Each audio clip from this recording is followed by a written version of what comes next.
This is Support is Sexy, episode 28, with real estate investor Moshay Laren.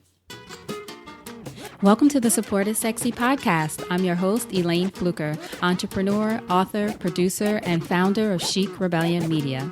5 days a week, Monday through Friday, I talk to women entrepreneurs who share their journeys and the true stories of their wins and their lessons, and give you insight and inspiration to take your business and your life to the next level. Here we go.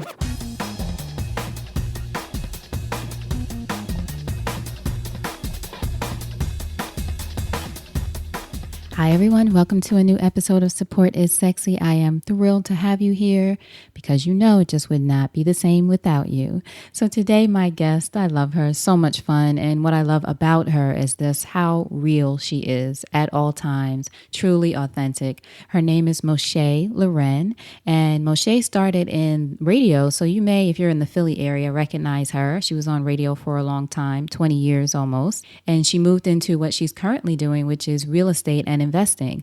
So I talked to Moshay about that transition, first getting into radio and then making the move into a totally different industry, what that transition was like and whether it was difficult or not, because sometimes it's hard for us to switch our game up and do something different. And Moshay, as always, is very honest about that transition, how she made the move and why she made the move, and also what she's come to terms with about that move. Moshay also talks about how to be effective without being confrontational. She talks about how to battle the quote unquote bitch label, which a lot of us get when we're assertive. The importance of surrounding yourself with women who are a few steps ahead of you. She also talks about being ready before you're ready to go for whatever that opportunity is that presents itself in front of you, because they usually come before you think you're ready. Moshay talks about why you have to stop putting so much energy into your fears, very important. Also how to let go of perfection. And she talks about determining what platform best fits your mission of whatever you're trying to create in the world, and remembering your why. So this is a really fun episode full of great information and resources, especially if you're thinking about going into real estate. Moshay has strong opinions about that, so you don't want to miss it. Without further ado, Moshay Laren. So Moshay, thank you so much for joining us on an episode of Support is Sexy. I'm excited to have you here. Thank you for the invite. I'm just as excited, darling. So to ask you the question I start for everyone, when did you first fall in love with entrepreneurship? It was actually entrepreneurship as a fantasy. I think I've always been in love with. Entrepreneurship as my reality, it was by force and not by choice. So it was a matter of falling in love as a result of survival. Okay. and then realizing, wow, you know what? This isn't so bad after all. I can put in 16 hours for all, and it all benefits me. So that's kind of when I fell in love with it. When I realized, damn, I wish I would have, done this a lot sooner. But I fell in love with it two ways, I guess you could say. Right. So it's like being the accidental entrepreneur. Accidental, exactly. But in my head, I've always knew that I wanted to create, operate my own. I just didn't know what it looked like because I didn't have anybody around me that was doing it.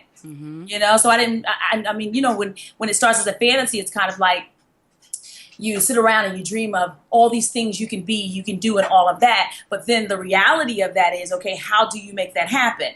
And that's when you have to rely on the trusted circle and your exposure to people and mentorship that says, okay, this is the first thing you would do. Right. But coming from where I come from and being raised as we've been raised, not a bad thing, just the thing, I didn't know how to implement it.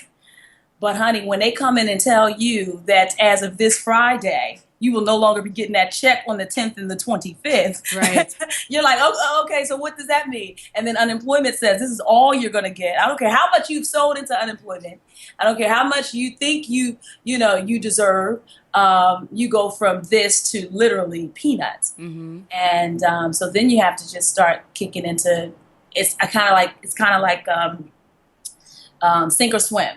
You kick into high gear, like, okay, how do I make that dream a reality? Right. And you just put one foot in front of the other, and that's kind of how it started organically for me. Now, you talked about where you were raised. You grew up in Willingboro, right? New Jersey? I grew up in Willingboro, New Jersey, exit 5 off the turnpike. Yes. Exit 5 off the South turnpike. Jersey for you folks who think you have a cousin in New Jersey and the only cousins could live in Newark, New Jersey. Right. Right? South Jersey. South Jersey does exist. Which is basically Delaware, though. Yes, it's the Delaware Valley. Now, what was Moshay like as a little girl? What was young Shay like? Young Shay. Oh, young Shay there was two phases of young Shay. There was the phase of young Shay who really didn't love herself and all of those things. And then there was a transition when I met my high school best friend, Sharonda, and she and her sisters were like the it girls. They got their nails done, their hair done, always had the flyest of the fly on. Mm-hmm. And they took me into their little circle. And little did they know, I was always acting like I was that girl, but quietly like, oh my God, I really didn't believe I was that girl. So they took me in their circle under this ruse that I was one of them, when I really wasn't.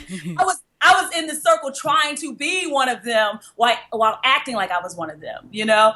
But the more and more I hung out with them and, you know, they started saying, no, girl, do your hair like this, wear this, no, wear this, wear that, and that sort of thing. That's when I really kind of became like, you know, I started smelling myself a bit, and I think my personality started to grow and develop. I became gregarious and all of that because I felt better about who I was. Mm-hmm. And so little, but I was real smart, like real kind of like not smart as in book smart. I was real street smart. You know what I mean? Mm-hmm. Like when I think about it, Elayne, I was 15 years old, 16 years old, able to finesse my way into a bar, into clubs, like not just your local bar on the corner, but I was at, if anybody knows from Philly, my girlfriends would dress me up and take me out to places like the Ritz or take me out to Escape. And I'm like 16 years old, 15 years old. Mm. And I'm like, how do I fit into these circles? So whatever. And I'm like, I was always a lot more, I was well beyond my years in terms of how I carried myself, you know? Yeah. So with that being said. It's interesting, too, though, that it's just this idea of surrounding yourself with people who are a few steps ahead of you. You were doing that at a young age. People talk about that so much now, especially in entrepreneurship or just wanting to move ahead and not just staying with the people who are at your same level, having people who are a few steps ahead of you, and then the people at your same level, and then also bringing people along. I think you and I have talked about this before. It seems familiar, but it's just interesting that you were doing that even as a young girl and putting yourself in situations where you felt out of your comfort zone, but then really having to step up and become that part of yourself. Exactly. And I will say the only thing I can ever agree with that has ever come out of Donald Trump's mouth oh God, is 102 years ago, I remember watching an interview and he said, he was asked about how he became so successful. He said, because I surround myself with people who know more than me. You know, he was like, I don't think I know everything. I just hire the right people that know more than me. Something like that, something to that effect. And that stuck with me simply because of what you said. And I'm saying, okay, I didn't have that ready-made mentorship role model package, you know, within my community of people, family and so forth. They were like factory workers and worked to the, you know, and I knew I didn't want to do that. So me kind of always going out and finding people who were a step above me was my way of developing my own little box network of people that could show me things outside of my world. Right. And that stuck with me in life, in business, in friendships. My friendship circles are kind of put together in the same way, and that I have girlfriends who are 62 years old, well-to-do, esteemed, well-traveled, well-spoken, successful, all of that, right? And then I have my girlfriends that grew up with me, and we're like this, you know, because we got the same journeys and so forth, or parallel journeys. Then I have my girlfriends where I'm like, all right, you know, I know she'll bring a switchblade out and cut you for me. Right. See what I'm saying? I know. But at the same time, she has a great heart, and I want to show her there's another way to get at people without having to cut them. You know what I'm saying? Right. Oh, I appreciate that. I appreciate you taking the bullet for me. So I have that trifecta of networking circles where I'm able to like really, you know, keep myself well-rounded. Mm-hmm. And in business, I'm doing this. It's you know what? it's so amazing because I just feel like I'm the same person through and through. I am Moshay in business. I am Moshay in personal. I am Moshay through and through, and everything in my life is set up the same. My business networking circles, my friendship, my sister circles, and in terms of friendships are set up the same way. And in business now, I'm doing the same thing. I've got mentees, I've got mentors, and then I have people who, we kind of came in and we're learning together. Right. And so yeah, I appreciate I appreciate whatever this is I got going on, and however it started organically. I'm just kind of glad that it did. Oh, that's good. And that's a powerful way to have your networks set up, in business and otherwise, because it helps you, as we say, get out of your comfort zone and move ahead in ways that you might not even have imagined. Like if the girls that you grew up with, if they hadn't exposed you to some of these things, it's not a part of your reality. Exactly. Or not a part of your possibility even. Possibilities. Yeah. Exactly. Now, what are some of the things that you learned? You mentioned some of your mentors being in their 60s. What are some of the things or one lesson that you can think of recently that you learned from them that has really shifted things for you? It's hard to pinpoint one.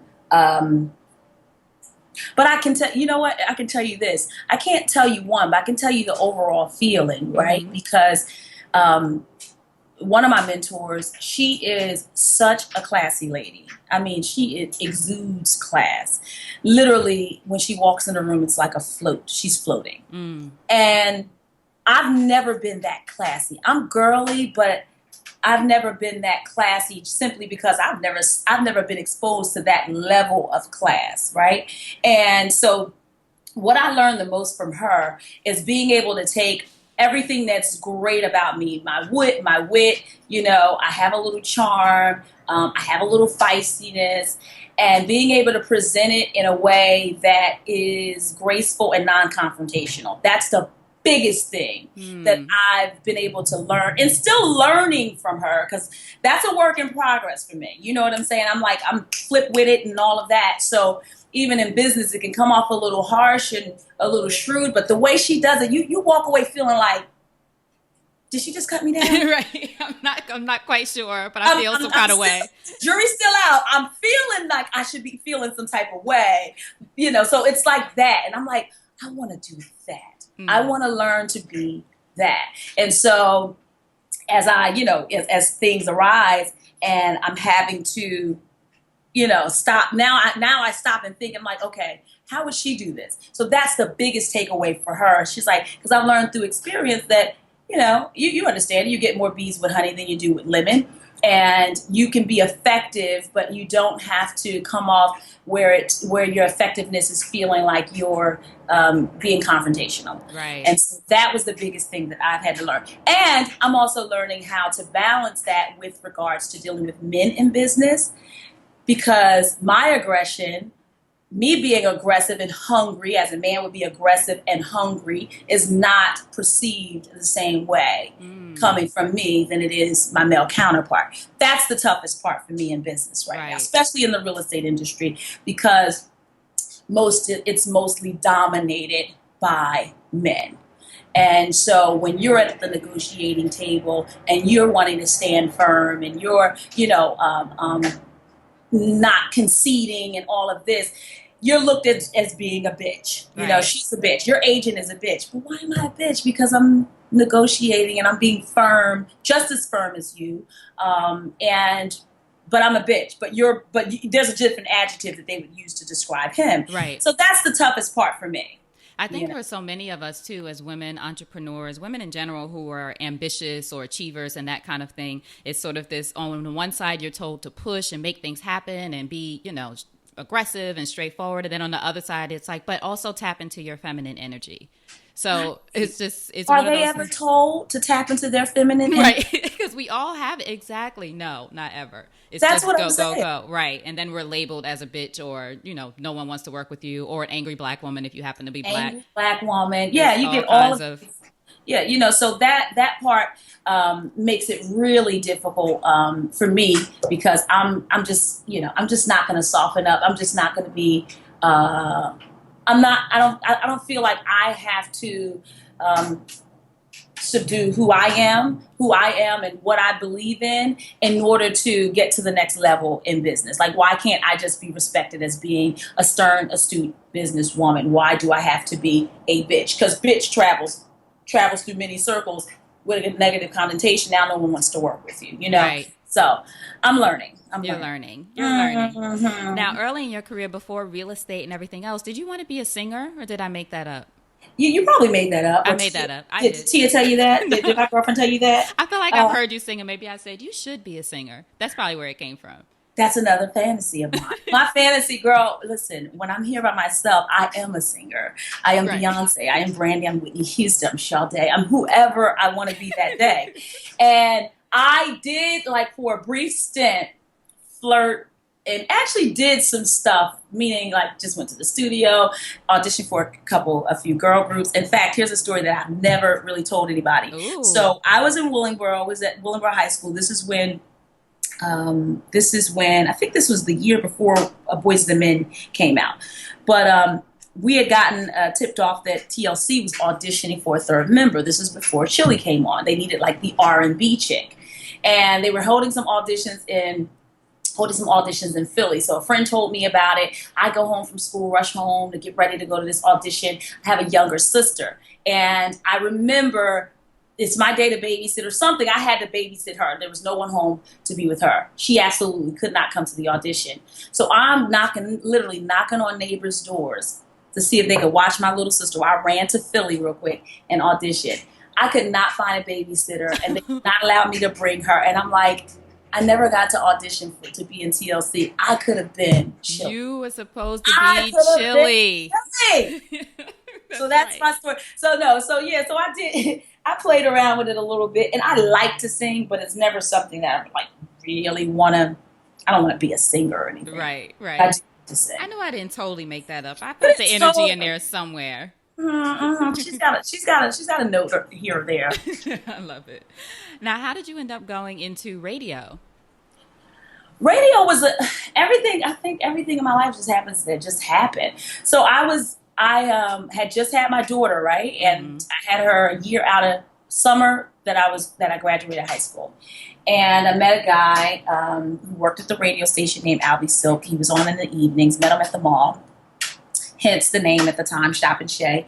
And he was trying to talk to me, and I think his way of impressing me was telling me that he was on the radio. Did I want to come to the radio station? So I'm like, okay, sure, I'll come to the radio station. So I would go up there and visit him a few nights a week, and that eventually led to him kind of asking my input on whatever it is they were talking about. And so then I'm starting to talk on the radio. So his boss hears me on the radio consistently night after night. He's like, well, who's this girl? And so he told him who I was or whatever. And this guy, his boss, would see me in the hallways, Elayne, and he was so one of those, I don't know, who can I describe? His personality was one of those guys where you never really know if they like you. Right. Like, they don't say Like that anything. very stoic personality. Very Don't show anything. strict, don't show no emotion or whatsoever. So you just didn't know how to read him. And so I was on the show, kind of volunteering, coming up every night. It got more consistent and more consistent. Finally, I guess it had to be about, I don't know, almost a year in or so. He calls the show. Back in those days, it was a thing called the hotline, right? And the big, yellow glaring light would come on in the studio, and you knew that's the boss call. And it's nobody. The boss is the only one that calls that number. Oh shoot, the hotline. So Albie Silk answers the phone. And he's like, "Yo, tell Moshay to come to my office now." No, tell Shay to come to my office now. So Albie Silk hangs up the phone. He's like, "Yo, Mike Fox wants to see you in his office." I was like, "Really? For what? Did he say what?" He said, he didn't say what. Just go. Just go. And I was like, oh my God, this man never speaks to me. I'm getting fired, and I don't even have a job. Right. I never got hired. I get fired out. Right. I don't even have a job here. I don't have a job. So I'm on my way. I'm walking. It felt like the longest walk ever. I'm walking down the hallway. I'm going thoughts are running through my head. I'm trying to figure out, what did I do? What did I say? Just anything. Trying to rationalize why he might want to speak to me. I get to his office. He sits me down, and he's very just like, real stoic and really monotone. He's like, "So, you like radio, huh?"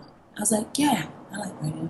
"Okay. Is this something you think you want to do?" And I was like, "Yeah, I like it. I mean, I like okay. And I was like, well, I've been checking you out and whatever. So he goes through this whole thing about checking me out over the last umpteen months that I've been volunteering on the show. And he's like, I'm going to offer you a job. And so he ended up offering me a part-time gig. A part-time gig, not as a radio personality, but what's called a board operator. So you're just running the board for the radio personalities. Mm-hmm. And he was like, do you know how to run the board? I said, yeah. So that was that. So then my big break on cracking the mic on my own came. It was New Year's Eve, and the jocks were doing a live broadcast from a club, and I was the one back at the board running the board. And there was a jock at the club who was supposed to take the next shift. He gets twisted, blasted. He's too drunk to come to work. My program director is in his very stoic, usual way. He calls the hotline. He's like, yo, listen, I forget who it was. Let's say Tyson. Tyson's not going to make it in for that 2 to 6. You got it? And I was like, what do you mean, got it? Yo, 2 to 6, that's you. You on. Now, it's like 1:47 Whoa. in the morning. So I'm about to crack the mic for the first time at 2 a.m., which is 13 minutes away. I have never talked and ran the board at the same time. I'm not prepared. What am I going to talk about for 4? What do I do? Were you in there by yourself? By myself. All by myself. Girl, I still have the tape, too. I still have the tape. Ooh. I still have that tape. But, yeah, so that was my first time cracking the mic. I was so nervous. Wait, so what did you do in that 13 minutes? What was that moment like? How did you mentally prepare yourself? Because clearly it worked out. 20 years later, you were still in the business. Listen, let me tell you something. It was no kumbaya moment, okay? Let me just tell you that. I did not sit and meditate. I wish I had a fancy story for you, but I didn't sit and meditate. I went and used the bathroom because I was about to piss myself, okay? That's what I did. I got me some water because my mouth was dry as cardboard, okay? And I just quickly said, what is the first, now because this is back in the pull-in of the cassette and cart days. We were using carts and cassettes. So I'm like, oh, I gotta get my music, so I'm just like in panic mode. And I wanna say my first break was maybe like, I don't know, 3 seconds long. I just said my name, the station call letters, boom, I was out. And I was like, breathe, you can do this, breathe. So I started my little self-talk. A young Levon's kicked in. Right. We're about 20 minutes into it. But that first 13 minutes was like, oh, shoot, I'm about to throw up. So that was the beginning of, I love that story. And that's so interesting. That's the thing. Once you get through those first few minutes of almost anything other than things that are painful, even with pain too, once you get through those first few minutes, it's sort of like, okay, I did not die from this. Right. I can do this. It. Right. I think I can move on. You literally talk yourself into a panic attack. Yeah, like I might die if I do this. So if I go on the radio, I've been there. You'd be like, oh my God, I might die if I go into this meeting. Something might happen. But then, thank God you don't. You get through the first few minutes. You start to warm up, like you said, and feel better. And there you go. And everything's all good, and you realize it wasn't as bad as you thought it was going to be. So, but that's interesting. You should say that too, because Elayne, that is kind of what it's about, right? It's like when you go through these experiences like this, and you feel like, God, I really put so much energy into the fear of just stepping out and doing it, that when I finally did it, I realized what a waste of energy. Right. Sometimes we put more energy into the fear than into the thing, whatever we're trying to do. Hello.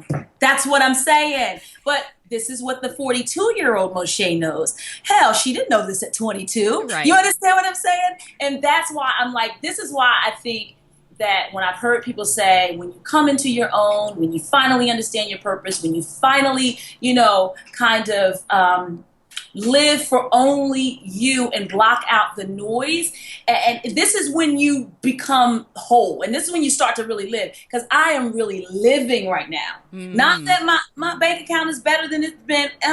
However, it's not about money. It's not about all of those things that the society defines as success. It really is about aligning myself with passion, purpose, being truly happy and fulfilled with where I am right now. And that to me is how I wake up every single day. Like, I love my life. I love my life. I love the experiences, the teachings and the lessons. And like we just talked about, now I approach things like I just dive into the deep end. Right. Because I'm probably going to do that anyway, but I'm going to drive myself crazy before I put my toe in the water.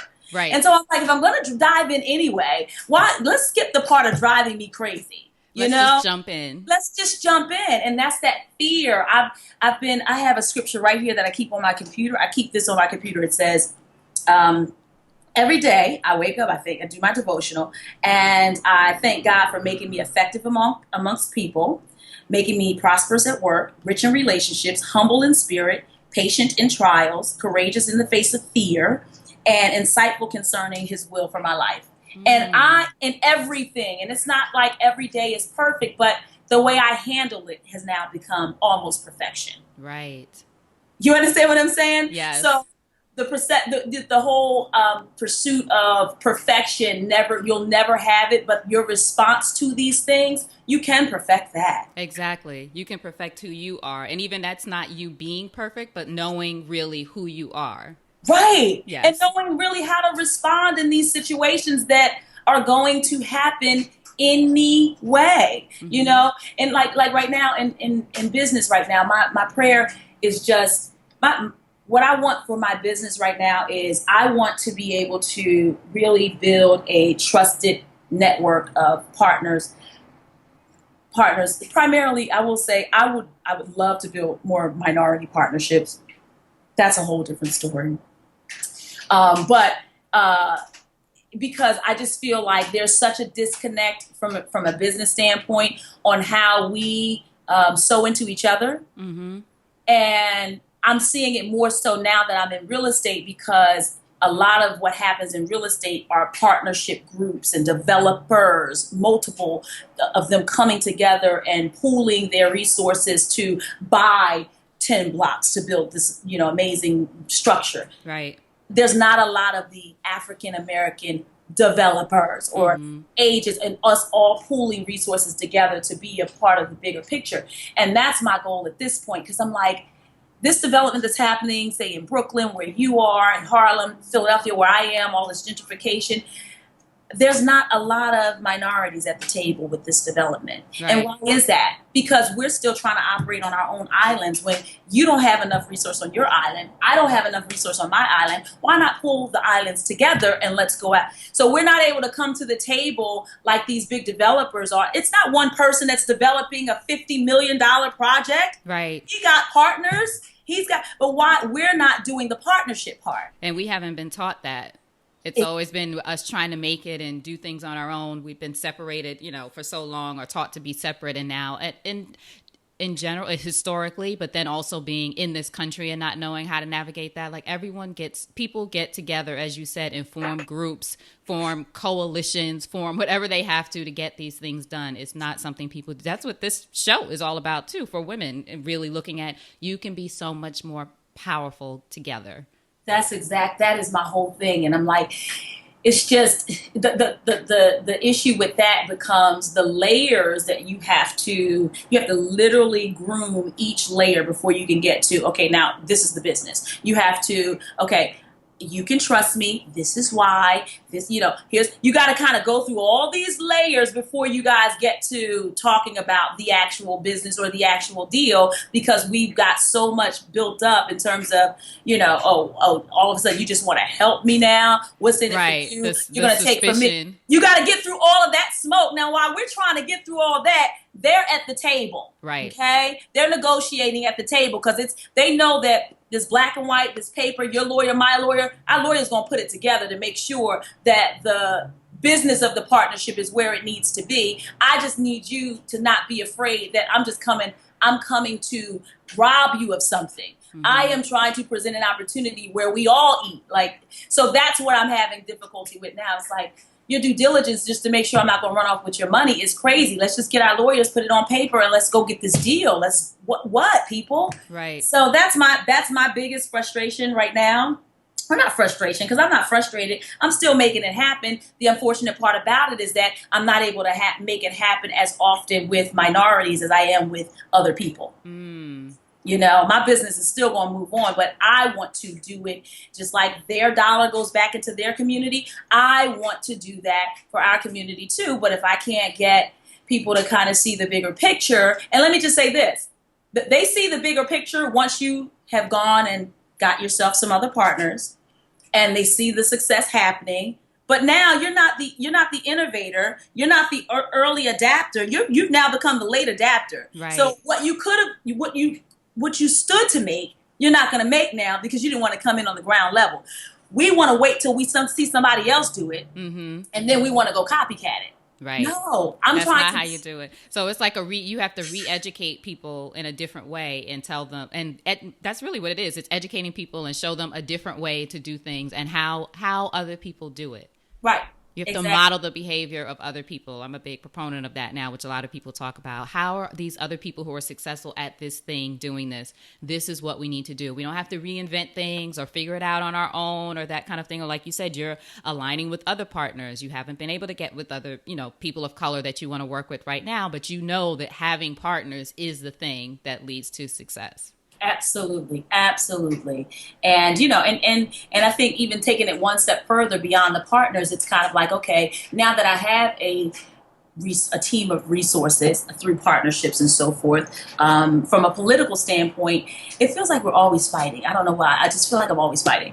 From a political standpoint, you have to then lobby the your local government, city council, and all of them to say, hey, listen, tell me how I get invited to the table to bid on that lot in Center City. Right. Tell me how do I get invited to that table? Because that's another thing. It's kind of like a trickle down effect.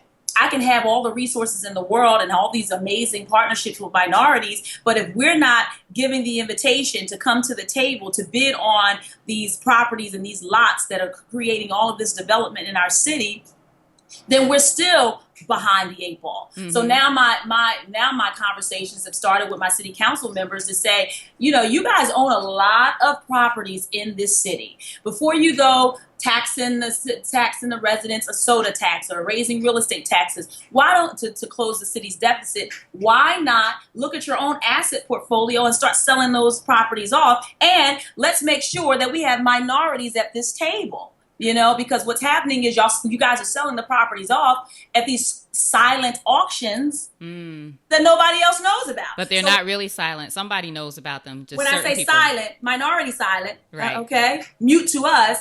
But somebody knows about it. And so the trickle down effect, me being an agent representing buyers, sellers, investors, the trickle down effect then becomes, okay, we didn't get the development side of things, right? So, of course, when they go to relist these properties, they're going to go to their network of agents, and we're not in that pool either. If we had some minority developers, then yes, the next thing to do is to give some of that business to your minority agents. So the trickle down effect is being felt from the top on down. And my thing is, if we don't create some opportunities at the top, then people down at the bottom, we're never going to see it. So that's my new fight, if you will. Mm-hmm. And I think that's my new mission. See, that's what I'm saying. See, the grace in wordplay. Fight sounds aggressive and confrontational, like I want to knock someone out. Right, which you might want to knock someone out. Your mission, which could get aggressive. See, that's the class I told you I'm learning, right? Not going to happen in an hour, Elayne. It's not going to happen. But clearly you see that I'm passionate about this. No, that's good. This is what happens when I get passionate, because I'm like, guys, we all have to work together to figure these things out, and we have to really attack this thing one piece and one layer at a time. So it's working. We've gotten some headway, and we've gotten some sit downs, and so I'm really excited about where that's going. Very good, and I'm glad too that you're speaking about this on the show, but just in general, I feel like you should do more speaking engagements about this kind of thing too in spaces that anywhere, but definitely real estate spaces, but anywhere. I am, Elayne, because what I realized? I said, gosh, I can talk you to death, but I'm just so filled up because I know my passion now. My passion, I thought, was radio, but it really wasn't radio. It was the conduit to be able to empower people for whatever the need was at the time. So for me, domestic violence, as you know, is very near and dear to my heart. So me having the platform to speak to so many people, I felt I needed to use that platform for that purpose, because the audience that I was able to talk to, right? And now that I'm not in radio, while I still do a lot of work in DV, I don't have that platform per se, but I'm now in real estate. So now I'm like, okay, am I redefining my passion? So my passion is no longer radio. Now I'm this real estate agent. And I'm like, what's the relativity between the two? Mm-hmm. Like, what am I doing that's still the same? And what I'm doing that's still the same is using my voice as a platform to satisfy a need for the wider community. You understand what I'm saying? Totally. So my passion is the same. So I've learned in now changing careers that my passion is simply to be a conduit of service to the wider community. And whatever career he takes me to, that's what I will always do. Mm-hmm. I will always find the service part of that mission. And right now, my service is to make sure that you, Mr. Minority Architect, you, Mr. Minority Developer, you, Mr. Minority Contractor, you get a piece of this big American pie that they promised us. Right. I just so happen to now be in real estate, and I'm able to do that through real estate and the relationships I made while in radio with the political community. So all of it's relative. So that's my purpose. My purpose is to be a conduit to the greater good.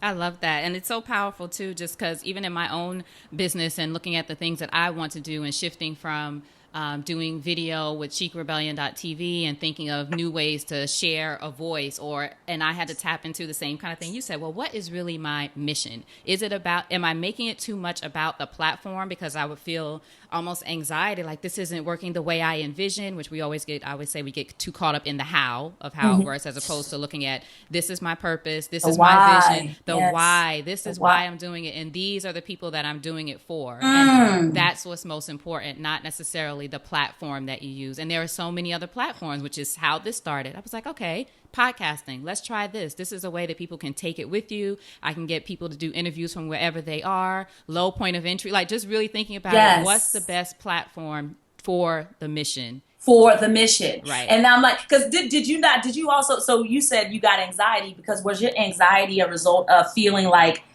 am I doing too much? Like, am I not consistent here? Am I, I feel like I'm changing lanes, but are people perceiving that to be, this girl really don't know what she want to do? I think it might be some of that, but more so, I'll tell you, I think my anxiety was probably more around ego, because thinking the first thing that I set out to do was the thing. Like, that's supposed to be the thing that worked, but this is what I said. And especially being, like you said, being either an aggressive ambition or a person that really can make things happen. And so I was like, well, this is what I said was going to happen, and this is what I'm doing, and this is what it's supposed to be. And then it's just sort of like, this is not connecting in the way that I envision. And of course, there's things to say that, oh, you should keep going in whatever direction and that kind of thing. But it really was a point of, it was about me. And then I started remembering really what my why was, as you said. My why was about connecting with women, especially women of color, and empowering them. Oh my gosh. That's the thing. What is the platform? That could look like a whole lot of ways. Speaking Yes. engagements, doing a podcast, still doing videos, doing it in a different way. So I'm really looking at shifting my business on that side of doing that more. And my gosh. So You yes, are girl. saying, I'm going to show you this book, because this book has changed my life, girl. So many things have changed my life. Hold on one second. I got to show you this book. Okay. Let's show you this book. Shay is going to get a book for us. Go, Shay. Go, Shay. Okay. This book right here is thebomb.com. Have you read this? What is it? Start with your why. I saw his TED Talk, Simon Sinek. I'm going to link to that. I haven't read the book, though. Is it amazing?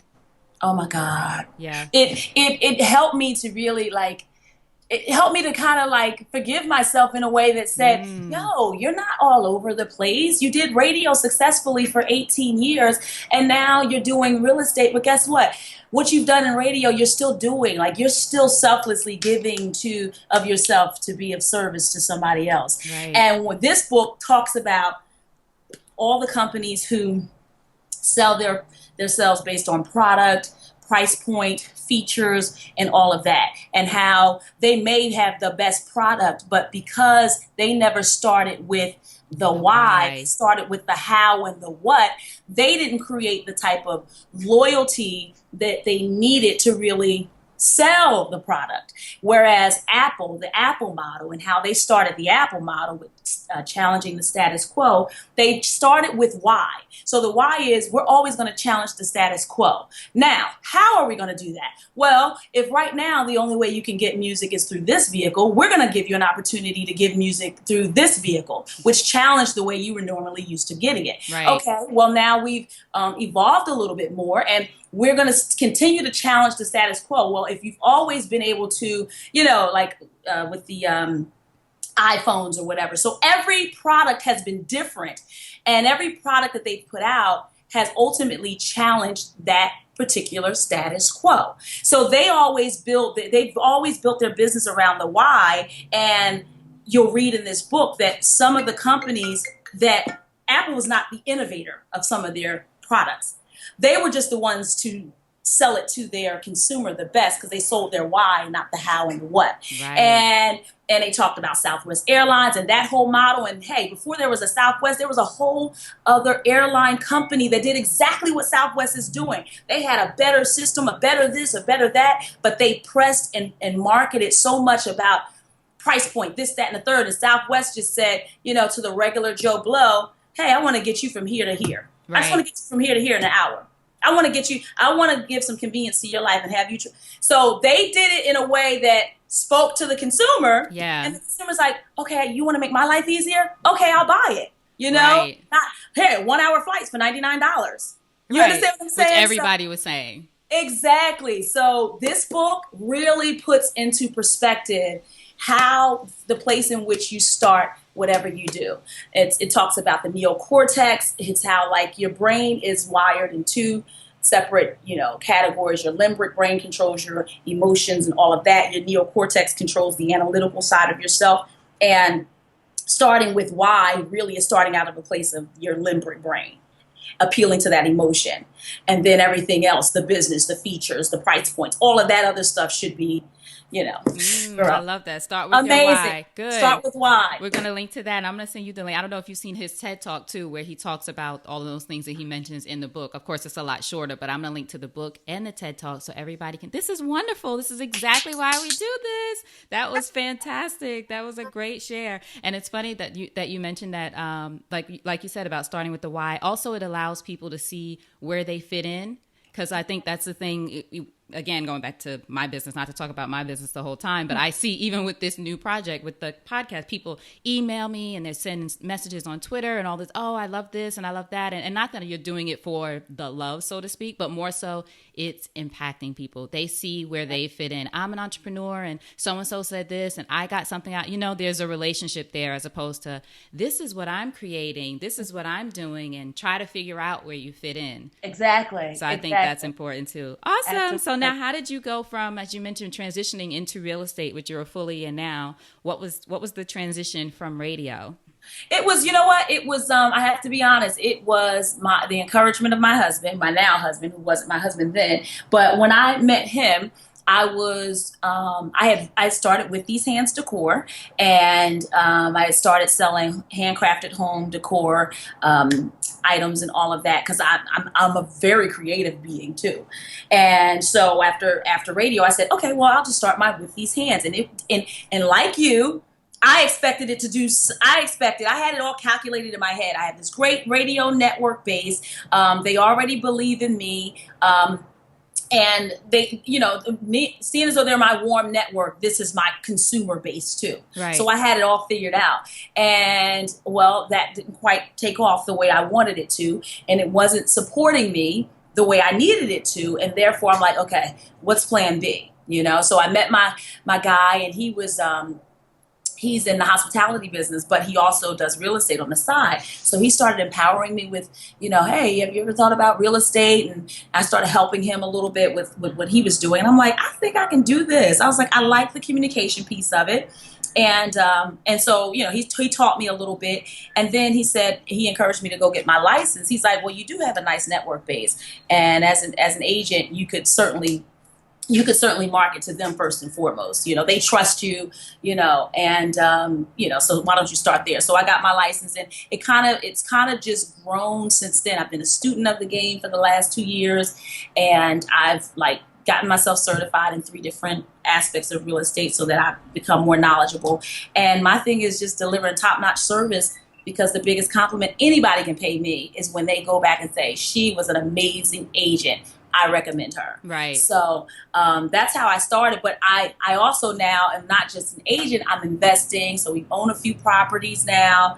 We're flipping properties. So we're like real estate 24/7. And we have a great partnership. We're like night and day in partnerships, though, because I don't want to put him on blast like that. But just know that he will sell you some land in Tahiti if you let him. Okay. And I'm like, baby, salesman. Yeah, he's a salesman. Oh, but he's so good at it. But I'm like one of those people who I'm so straight laced. And my husband is like, how can you say this softly? See, this is the grace that I need. So he's how can you say it? Okay, our partnership is such that I'm just gonna say no. I'm going to say no, and no. He's going to say, well, if you look at it like this, and if you kind of move it to the side, can't you see he's that kind of guy, right? And I'm like, no.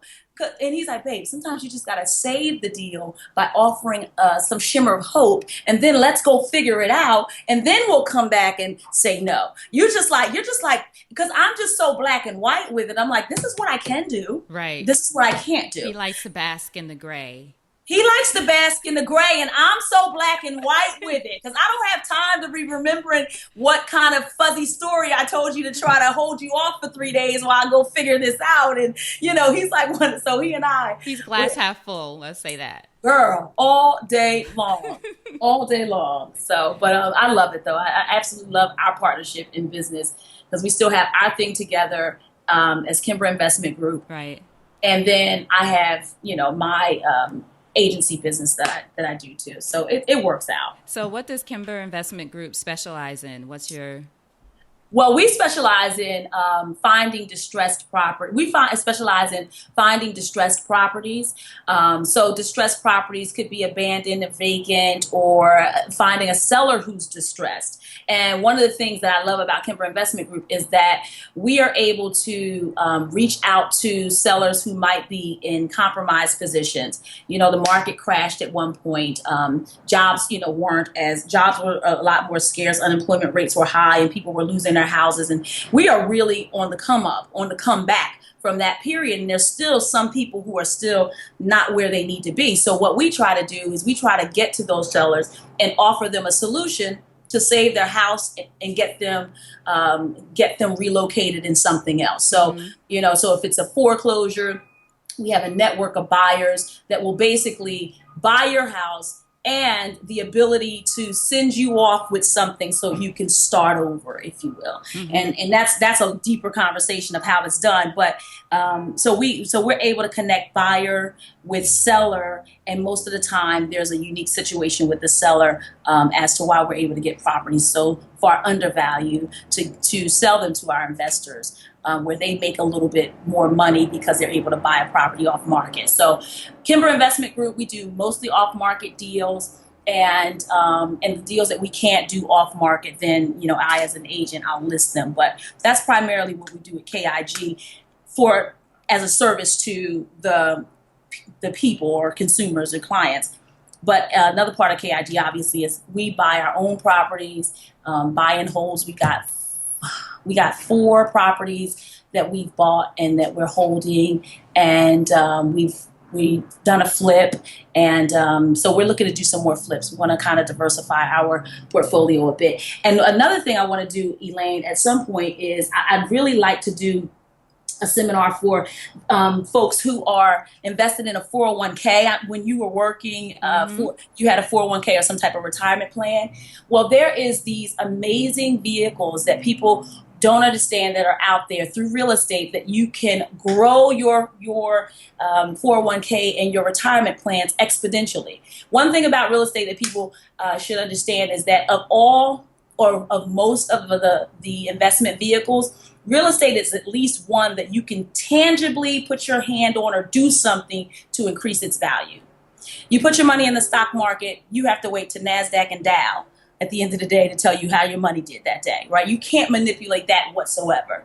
Real estate is a tried and true and tangible asset, whereas you can increase the value of a house with an updated kitchen or a bathroom. And so what's happening is that this money that we're putting into these 401k plans and so forth, they're basically being split up all over the stock market. And I don't know if you looked at your statement lately, but what I do have left in a 401k, it doesn't grow that fast. Right. It doesn't grow that fast. However, there's a way that you can take that money and roll it over into what they call a self-directed IRA. Do a fix and flip. Say, for instance, take that money out and buy yourself a house, buy low, sell high. 3-4 months later, you flip it. You take that money. It has to go right back into your 401k. You can't use it. Or the self-directed IRA, which then goes back into your 401k, you can't pull it out to use the money to spend the money, but you can pull it out for the purposes of an investment that you'll put the return on the investment back into it. Mm-hmm. So you're talking about a 4-month process, a 4-month investment where you've made 25% on your money. What vehicle will give you 25% on your money in a year, let alone 4 months? You know, so this is something that they're like, well, how do you do that? And it's all because we're just not educated on the process. I didn't know anything about this until I started studying. So now I'm seeing my money like grow and grow and grow with just being smart about where and how I invested. And all of my investments now are in diversified real estate investments. And is that something that you help your clients with or educate your clients about doing? I do. Possibility? Okay. I absolutely do. And even people who aren't in real estate, it's like you don't have to be in real estate to invest in real estate. Right. You know, you just have to understand how your money grows through this real estate vehicle and trust that the person that's advising you, they're advising you correctly on how to do it. So, and that's what I've learned. I've learned how to invest my money through real estate with even, you know, one of my good friends is now one of my partners and she knows nothing about real estate. But once you do it one time for somebody and they give you 10 grand and you give them 14 back, they'll say, you got something else? You got something else you want me to give? You know, now they want to, so now they're calling you to give you money. You know? Right. Yeah. So how do people get in touch with you guys? I'm going to put links and everything to your website and all that good stuff. But what's the best way for people to get in touch with you if they're interested in finding out more? Is it go to the website? Yeah, I would they can go to kimberinvestmentgroup.com. Mm-hmm. Great. Or they can email me at it's my name at gmail.com, Moshay Laren at gmail.com. Investment group. Okay. And is it okay to give your email out? I always ask people a second time. Oh yeah. You know what? In fact, how about, give my email. That's fine. Are you sure? Okay. Yeah, I'm positive. Okay. I'm positive. Now, just a couple more questions. This has been great. If there's one thing you wish you knew about entrepreneurship before you got into it, what would it be? Or one thing that you'd want someone to have told you? To study money, I guess budgeting. Yeah, to study how to budget, because I didn't know how to budget. Entrepreneurship, you get your money in spurts. There's no 10th and 25th to look forward to. And knowing how to budget for those down times and, you know, the ebbs and flows of entrepreneurship is so important to your success. And so that's a work in progress, but I'm so much more of a better budgeter now than I was then. I didn't know how to budget. I thought I got $10,000. I can just go out and have myself a good old time. I paid this month's bills, but I didn't think about next month and the following month. Right. You know, so yeah, I think I would definitely say to be in entrepreneurship, you have to know and understand how to budget and time management. Time management, so important. I used to take meetings after meetings after meetings after meetings. And I've learned that, guess what? I have to qualify you. And this is not being cocky at all. Right. I have to qualify this meeting such that I need to see that there is a real deal. I need to see that there's some real synergy here. Otherwise, when people call me, hey, do you want to, I want to see if you had time to meet. I need to know about what I need to know. damn near everything you want to talk to me about in that meeting right now. Right. I can qualify to tell you if it's even something we need to meet about. Right. Well, Because time time is is so such a, I was going to important. say, it's our most valuable resource. But you didn't know that as an entrepreneur. You're thinking, I need to take every meeting. I need to be at every place. I need to do this and do that. And then Right. by the end of the day, you're like, oh, shoot, I didn't get anything done. What's my You know, return on that time spent in that meeting or whatever it is? exactly. And people don't, even phone calls, people want to call and pick your brain and stuff like that. And it's like, I don't have time to sit here and talk to you for 30 minutes. I just don't. Right. Like we can set up a consultation. Now it makes sense for me, to sit and talk for 30 minutes. So yeah, my time is very valuable to me in entrepreneurship because I have a husband.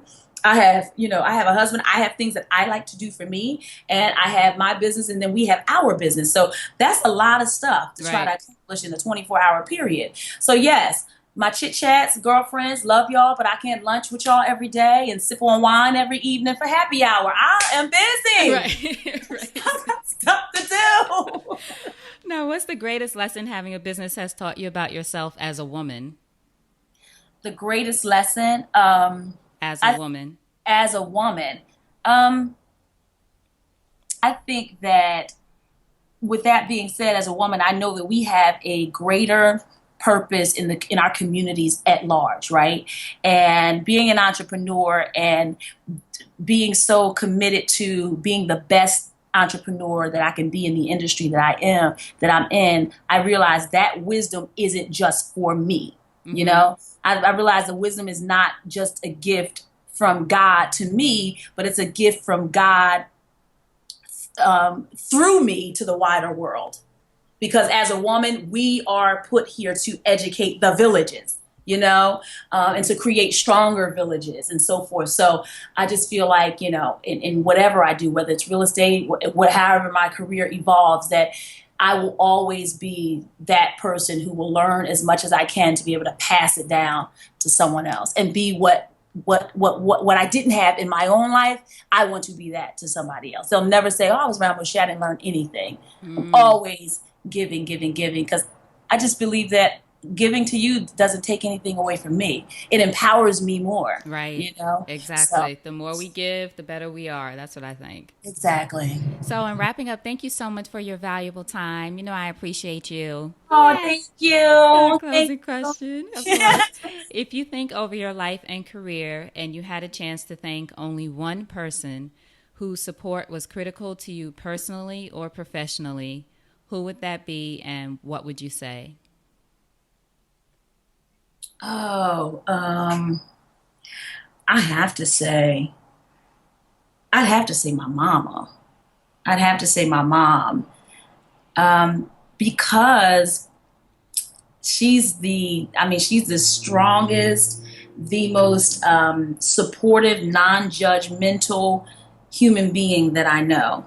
And of the many, many ups and downs and different directions that I've taken in my life, personally, professionally, and whatever, no matter what, I can always call her and she'll say, well, babe, that's okay. Just keep going. You'll figure it out. I know you always do. And, I got you no matter what. Like, it was never, ever an air of judgment from my mama, ever, and she's just been so supportive. She's, like I said, she's the strongest person that I know and the most loving, compassionate person that I know. So she's the person that I would have to thank. I love that. It's beautiful. Yeah. Thank you for sharing that with us. Oh, you're So, welcome. final question, how can we support you? I'm going to put the website and any social media that you want me to put, and your email that you said I can put up. I will put that too so people can get in touch with you. But Okay. what else? So you have my Instagram is my everything. I can be found on all social media at my name, Moshay Laren. Kimber Investment Group is my business with my husband. Phone number 267. Give them this one, 979-2536. And the way that I could be helped is simply a referral. That's the highest compliment anybody can pay me, is a referral. Awesome. Now, what's a parting piece of advice you have for us about anything before you go? Oh gosh. I guess I guess my only advice is the advice that I've taken is that, use with the wisdom that's given to you. Use it as a gift from God through you to the wider community. Always share, always share, always share. There's more giving. There's more in the giving than there is in the receiving. Try it for once. It really does work. I love that. Shay, thank you so much. You're welcome. Hold on 1 second. All right. Thank you so much for listening to that episode of the Support is Sexy podcast. And I do hope that you got some inspiration from it. And the challenge is for you to do at least one thing. Take one thing from the episode, at least one thing. You can always do more, but at least one thing that will help you move one step closer to your dream. Whether that's launching a business, writing a book, whatever that thing is that you want to do, take something from this episode and move one step closer. And what I'll also ask of you, if you can tell me what you think about the episodes, what we've been doing, what you want to hear, what you like, what you experience while you're listening, go over to iTunes, leave us a review, and let me know what's going on. What are you thinking? What are you feeling about the show? What else can I do to be of service to you, which is what this is all about, to be of support to you. That's our buzzword, right? You can also go to my website, elaynefluker.com/podcast. So that's ELAYNEFLUKER.com/podcast. Hear more episodes there. Also have a bunch of great videos, tons of information. It's where I'm going to be spending a lot of time, and it's where I'd love to connect with you. So again, thank you so much for listening. I truly appreciate you and your support. And the most important thing I want you to remember is having it all does not mean doing it all alone.